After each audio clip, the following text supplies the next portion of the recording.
দেশে প্রতিটি গুম হয়েছে সর্বোচ্চ পর্যায়ের নির্দেশে, দাবি গুম কমিশনের। অনেক পুলিশ লাইন্সের ভেতরে আয়নাঘর থাকার তথ্য। জাতীয় নির্বাচনের সাথেই সংবিধান পরিবর্তনে গণপরিষদ নির্বাচনের প্রত্যাশা জাতীয় নাগরিক পার্টির আহ্বায়ক নাহিদ ইসলামের। শেখ হাসিনার বিচার না হওয়া পর্যন্ত কাউকে নির্বাচনের কথা মুখে না আনার আহ্বান সার্জিস আলমের।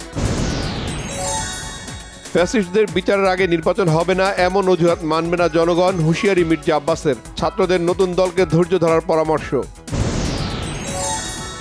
রাজনৈতিক দলগুলোর সাথে আলোচনায় ঠিক হবে কোন নির্বাচন আগে হবে, জানালেন উপদেষ্টা রিজওয়ানা হাসান। ৮ মাসের মাথায় আবারও পরিবর্তন আসছে উপদেষ্টা পরিষদে। অধ্যাপক সিআর আবরার হচ্ছেন নতুন শিক্ষা উপদেষ্টা।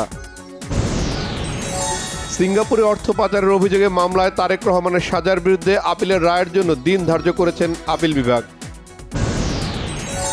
অবৈধ সম্পদ অর্জনের মামলায় ১৩ বছরের দণ্ড থেকে খালাস চেয়ে আমানুল্লাহ আমানের আপিলের রায়ের জন্য আগামী ৩০ এপ্রিল দিন ধার্য করেছে আপিল বিভাগ। কোনো আমদানিকারক বন্দর থেকে নির্দিষ্ট সময়ে পণ্য ছাড় না করালে ৩ গুণ জরিমানা দিতে হবে, হুঁশিয়ারি নৌ পরিবহন উপদেষ্টার। $29 মিলিয়ন প্রসঙ্গে ডোনাল্ড ট্রাম্পের বক্তব্যে দেশটির সাথে বাংলাদেশের সম্পর্ক খারাপ হবে না বলে মনে করেন পররাষ্ট্র উপদেষ্টা doctor Tauhid Hossain. Governor doctor Ahsan H Mansur বলেছেন, কেউ চাইলেই আগামীতে ব্যাংকের পরিচালনা পর্ষদে বসতে পারবে না। ১৩৩ কোটি টাকারও বেশি মানি লন্ডারিং করেছেন সাদিক এগ্রোর মালিক ইমরান, জানিয়েছে সিআইডি। অবৈধভাবে শিক্ষক নিয়োগ দেওয়ার অভিযোগে যশোর বিজ্ঞান ও প্রযুক্তি বিশ্ববিদ্যালয়ের সাবেক ২ ভিসি আব্দুস সত্তার, আনোয়ার হোসেন সহ ৪ শিক্ষকের বিরুদ্ধে মামলা করেছে দুদক। রাজধানীর গুলশান বনানী ইফতারির বাজার এখন নানা আয়োজনে জমজমাট, ক্রেতাদের উপচে পড়া ভিড় হোটেল ও রেস্তোরাঁয়। বাড়তি শুল্ক আরোপের ঝক্কি এড়াতে নানা পদক্ষেপ নেওয়ার পরও ট্রাম্প প্রশাসনের মন না গলায় জরুরি ভিত্তিতে যুক্তরাষ্ট্র সফরে ভারতের বাণিজ্য মন্ত্রী। কানাডা এবং মেক্সিকোর ওপর ২৫% মার্কিন শুল্ক কার্যকরের ঘোষণা যুক্তরাষ্ট্রের প্রেসিডেন্ট ডোনাল্ড ট্রাম্পের, কার্যকর মঙ্গলবার থেকেই।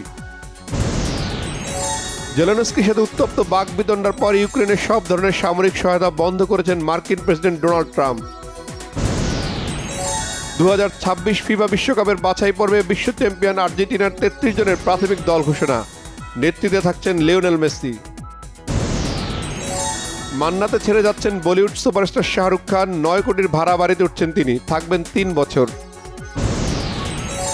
এবারের অস্কারে ৬টি বিভাগে মনোনয়ন পেয়ে ৫টিতে পুরস্কার জিতেছে আনোরা।